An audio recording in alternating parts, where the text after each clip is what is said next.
Hi, everyone. It is so great to be back with you. Welcome back to the Change Your Mind podcast. I'm your host, Chris Ashley. You might see my cat and puppy running around behind me if you're watching this on YouTube, but hey, we're all part of the family. So today I'm going to talk about a topic that I don't talk about often in my online content or my podcast or my YouTube channel, but I do talk about it in my book. And I think it's really important because, I talk a lot about releasing repressed emotions and letting go of grudges and reprogramming your unconscious mind and doing all these things to remove blocks that keep you from manifesting. And then also creating a vision for your dream life, using the law of attraction, taking steps towards it, resiliency. And today I'm going to talk about diet, because when you take really good care of your body, you have more power to do all of these other things. And we are here having a human experience right now. We are in bodies. And just like you wouldn't neglect your car if it needs an oil change or new brakes, it's really important to take care of your body. So today we're going to talk about diet and eating food that's good for you. Now, I struggled whether or not to include this topic in my book at all, because it's a topic I'm really passionate about, and I think a lot of people are going to find really helpful. But I also didn't want to promote fear in any way. So I decided the best way was to present my experience and research on the subject matter, and then turn it all on its head and talk about food from a completely different perspective. So I'm going to do the same in this podcast episode. So first, let's look at the science. And again, first things first, treat your body well. It is your one and only vehicle for moving through this lifetime. And it's important to take care of it. The better your diet, the better you're going to feel, the more energy you're going to have, and you can put all that energy towards creating your dream life and doing all the things that you love to do with the people you love to be with. So I always recommend, as like a baseline, try cutting out sugar and processed foods as a place to start. Now, if you really want to dive in and commit, release gluten from your diet as well, at least for 6 weeks. So I'll explain why 6 weeks. So gluten can lead to thyroid issues, including Hashimoto's, where your body attacks your thyroid gland. Now, this is because on a molecular level, gluten looks very similar to the thyroid hormone. And your body tries to attack all of the gluten, and it ends up attacking your thyroid in the process because it sees it as a foreign invader also. Now, gluten causes inflammation and has wheat germ agglutinin, which makes nutrients unusable by your body. And this can also cause an immune response, right, leading to chronic systemic inflammation. Gluten can cause leaky gut, which is where your gut lining becomes permeable. There's holes punched in it, literally. And food particles, toxins, bacteria get through those holes and into your bloodstream. Now, that causes wild inflammation in your body, and that can lead to a host of autoimmune disorders. Now, dairy can do similar things to some people because it cross-reacts with gluten, which means that your body will respond to dairy the same way it does to gluten. And this is because the protein found in dairy is so similar to the protein that's found in gluten that your body often can't tell the difference between the two. So let's talk about some signs that you might be gluten intolerant. So if you are gluten intolerant, you might suffer from a wide range of autoimmune conditions, skin conditions like eczema and acne, fatigue, joint pain, arthritis, bloating, gas, all those really not fun ones, right? What else? Heartburn, constipation, diarrhea, right? Now I'm sounding like a Pepto-Bismol commercial. But it also affects your mood too. So it can cause things like anxiety, irritability, moodiness, chronic headaches. That's a big one. Migraines. It can also cause brain fog, which is inflammation in your brain. So, a lot of people are just like, oh, I'm kind of brain foggy today. No big deal. It's like, no, that's inflammation in your brain. That's not supposed to be there. It can cause trouble focusing. It can decrease your memory function. It can give you neurological conditions. It can cause depression. I think I said anxiety already. So gluten intolerance can really affect your day-to-day quality of life. Now, there have even been studies done that link gluten and sugar to autism, ADD, and ADHD. So for me, I have suffered from bad eczema my whole life. And it moved around my body every few years. It was super weird. I used to get it on my knees when I was a kid and my elbows. Then in high school, it came onto my hands really bad. Then when I was in my 20s, on my legs. And I would be broken out in these itchy red bumps and blotches almost constantly.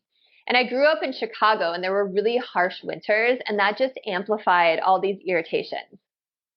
And I remember in high school, my hands were always just bright red. Like it'd be like arm, skin color, and then as soon as you get to hand, there'd be a line. It'd just be bright red. I would wake myself up scratching in my sleep. My skin would crack and form cuts, and then the skin around the bumps would get inflamed, and it was just miserable. It was gross. And doctors, I would go to all these doctors, and they would just prescribe me these tubes of steroid cream.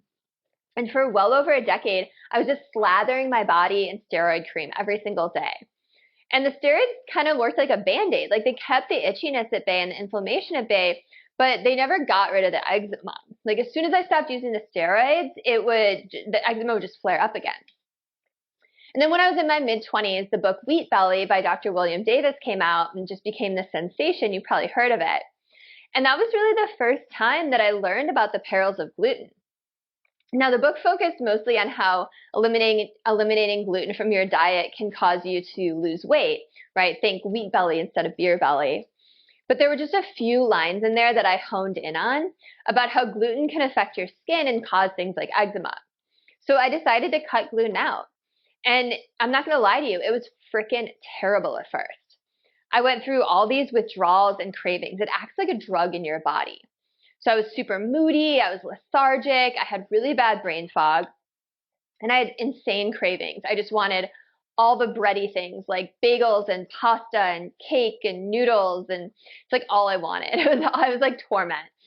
But I stuck with it, and it took 6 weeks, which is why I said to try it for 6 weeks. But it took 6 weeks for the gluten to get out of my system. But as soon as it did, my eczema, my skin just cleared up. And it's never come back. And I threw out all my tubes of steroid cream. I was so happy. I had my skin back again. And I've tested it out a bunch of times. Like the moment I eat gluten again, it's just like this light switch and I just break out again. So, every once in a while, I'll if it's like a special occasion, I'll have like a piece of cake or something and it's such a treat. And then I'm just miserable after and I'm like, why do I do this to myself, right? So, I'll have gluten maybe like once or twice a year. And, I couldn't help but thinking at the time that if gluten was doing that to my skin, which was the outermost organ in my body, what was it doing to my insides, right? So I've been gluten-free for over a decade now, and I honestly don't miss it. Gluten-free snacks and recipes have gotten so good, and I don't even notice the difference anymore. I've done a lot of work with my best friend's husband, who's a functional medicine doctor, Dr. Taylor Crick, to heal my leaky gut and just soothe my inflammation. So you don't have to have such obvious outward signs to have a gluten sensitivity. The damage could be purely internal. So it is worth getting a food sensitivity test from a functional medicine doctor. And I just want to say that is different than an allergy test. Definitely go to a functional medicine doctor, not your Western doctor. Or just go gluten-free for 6 weeks and see how you feel. The natural next question that you might be asking is, what about other grains? Now, grains have this reputation for being a superfood. If you think of the old school food pyramid from when we were kids, the grains were at the bottom row, but they can destroy your health.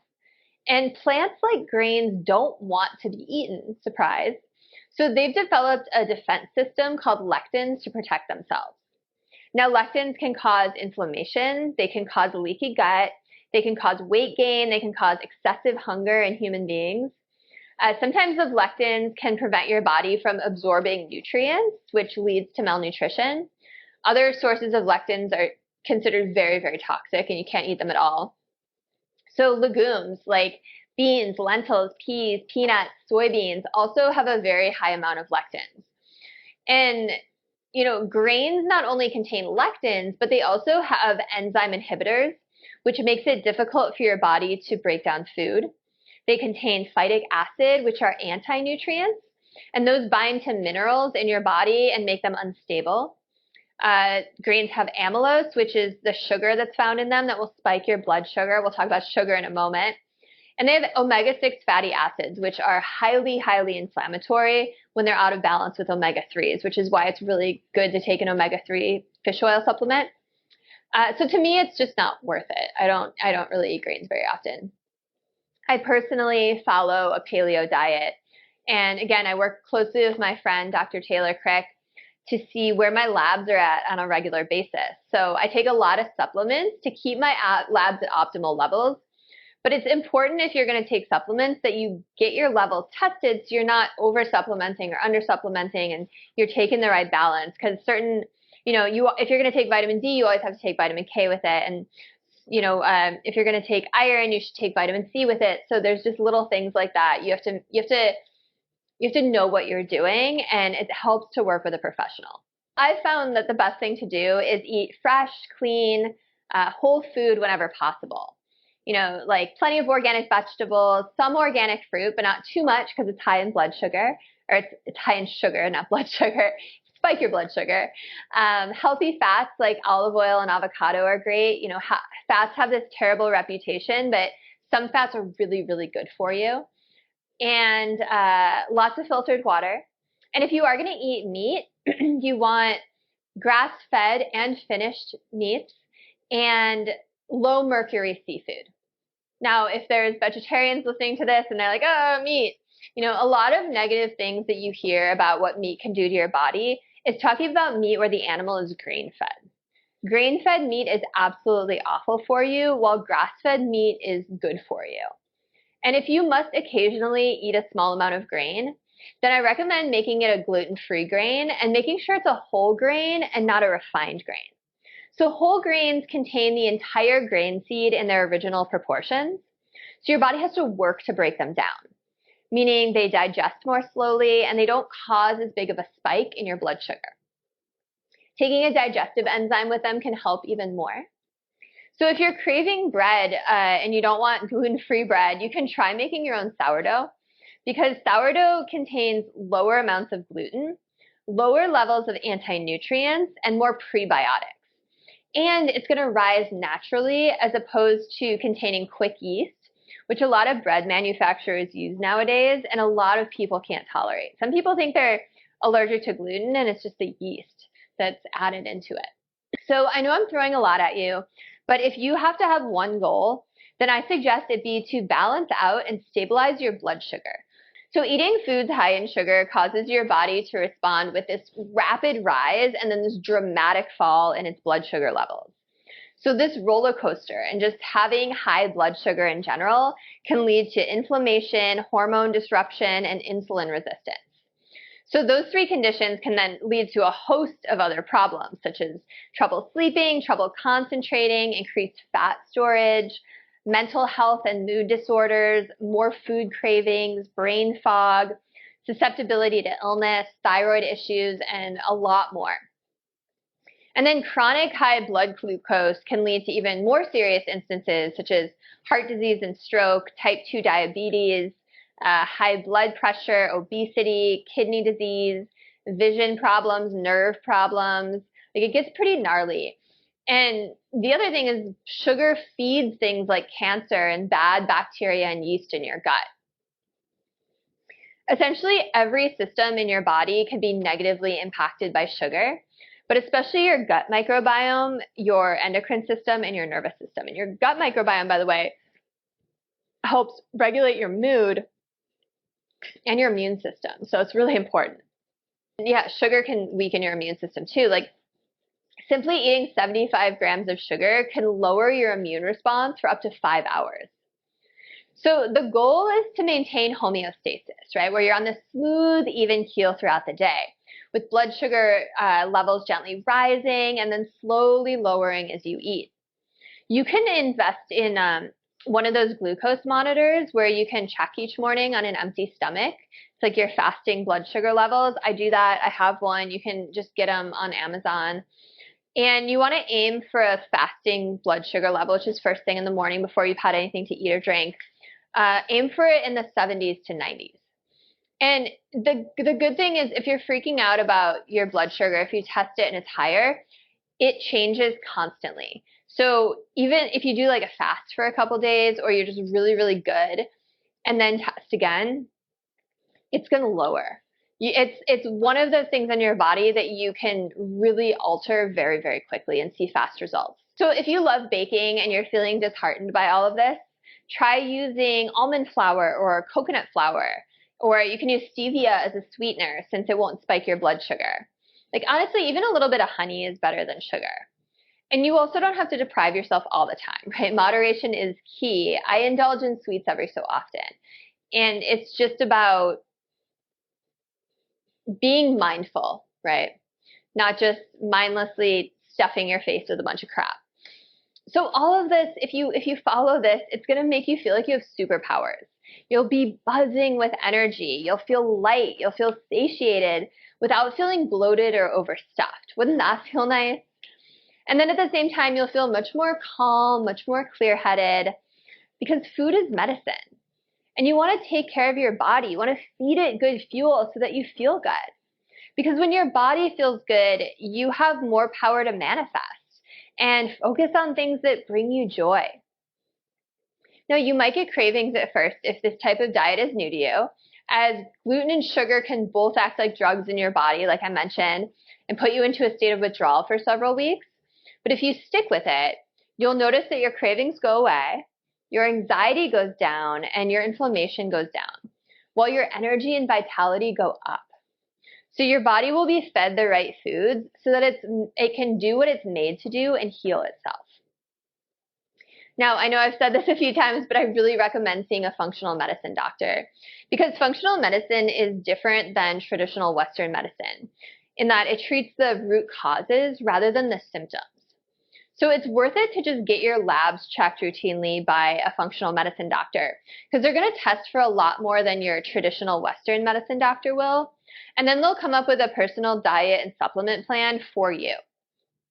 Again, my good friend, Dr. Taylor Crick, he has his podcast is called the Autoimmune Doc Podcast. It's awesome.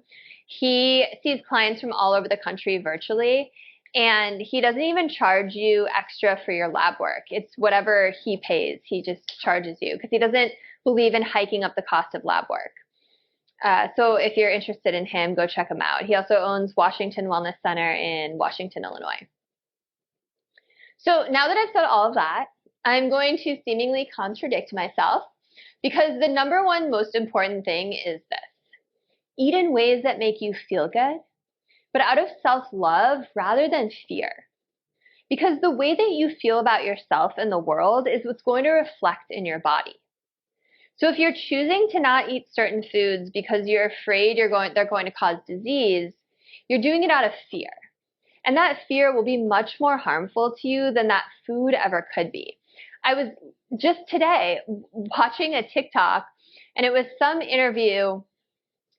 I can't remember who the guy was. I saved the video though, so if anyone's curious, ask me. He was talking about this study that was done where they fed, I want to say rabbits, this high cholesterol diet. And there was this one group of rabbits where they were noticing with a high cholesterol diet, they were getting really, really sick. And then there was this other group of rabbits that weren't getting affected, and it was the same food. And they couldn't figure out what was going on. And finally, they watched what happened when this worker administered it. And what happened was before the worker administered this like poisonous food, essentially, he went in and he loved on the rabbits, and he pet them, and he talked to them, and he snuggled them, cuddled them, and gave them all this love. And your environment impacts your genes, right? That's what epigenetics teaches us. So then they went and tested, and then he would give them the poisonous food after. And they tested these rabbits, and they had all these different markers than the rabbits who were just getting the poisonous food without the love. So your inner world as well as your outer world dictate what genes are going to get flipped on and off. So epigenetics is fascinating. I'm going to make a whole episode on epigenetics because there's just too much to talk about right now. But again, so if you're doing things out of fear, you're going to have a different response than if you're doing them out of love. Because if you are eating all organic vegetarian foods as a way to punish yourself, or a way to avoid punishment, or like getting shamed from others, then that same energy that you're reflecting will come back to you, and you're doing more harm than good. Now, if you choose to have a hot fudge sundae because it fills you with joy and it's a way of showering yourself with love and it makes you feel happy and light and energetic, then that's a great choice. But if you're eating that sundae and then feel bad about yourself or guilty later, then it defeats the purpose. Now, I personally feel my best when I eat mostly fruits and vegetables with healthy fats, a tiny bit of meat. I don't like large portions of meat, just a little bit of meat, and little to no grain and legumes. Like, I don't really ever eat legumes. And it's all about finding what works best for you, right? While being mindful of your reasons for choices and the emotions that they stem from. And, I also think that a vegetarian or a vegan diet is a wonderful choice, as long as you're not supplementing with a bunch of refined grains and legumes that are high in lectins. And a lot of vegetarians I see are just loading up on pasta or loading up on like lentils, and it's just not, it's not healthy. So, and again, of course, like I feel like I need to say it's always important to consult your own healthcare practitioner to make the right choices for your body and circumstances. Just so I don't get sued for this. But, if any of this sounds interesting and you're intrigued at all, I have so many amazing resources to send your way. Look into Dave Asprey's stuff. The Bulletproof Diet is an awesome book. Go talk to my friend Taylor Crick, Dr. Taylor Crick. Listen to his podcast, the Autoimmune Doc podcast. Even if you don't have autoimmunity, you will get so much amazing information about diet and the way your body functions, and it's just in your mitochondria and your gut, and it's fascinating. And his episodes are small and bite-sized. Dr. Will Cole is another one that's amazing. One of my favorite cookbooks is his. It's called Ketotarian. So it's a low carb keto kind of diet that's mostly vegetable, like mostly meat free. There's some like fish recipes in there too. So if you're watching this and you're a vegetarian and you're thinking like, okay, everything you're saying about grains, like maybe I want to cut back on those, that's a great resource. There's ways to make it work for you. So I hope you got some great information out of this. Write in the comments, let me know how getting rid of gluten and sugar went for you, and I'll see you at the next episode. Oh, and go buy my book.